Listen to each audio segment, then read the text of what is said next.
సమ్మక్క సారక్క జాతారనే. అమేష్, ఎవరో తెలుసా నీకు వాళ్ళు? ఇది ఇండియాలో ఈ అమ్మవారిని సమ్మవ్వ తల్లి, బిడ్డ సార్లమ్మ అంటారు. నమస్తే, బోంజూర్. వీళ్ళని ఇండియాలో దేవతల కింద కొలుస్తారు. నమస్తే, బోంజూర్.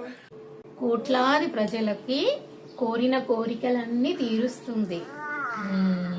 నమస్తే, బోంజూర్. ఈ తల్లి వీరనారిగా యుద్ధాలు చేసింది, వీర వనితలా నిలిచిపోయింది. నమస్తే, బోంజూర్. నమస్తే తల్లి, మమ్మల్ని చల్లంగా చూడు.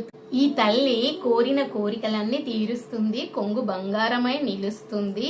అందుకే ఈ తల్లికి నిలువెత్తు బంగారాన్ని సమర్పించుకుంటారు. నమస్తే, బోంజూర్. ప్రతి 2 ఏళ్లకు ఒకసారి జాతర జరిపిస్తారు. నమస్తే, బోంజూర్.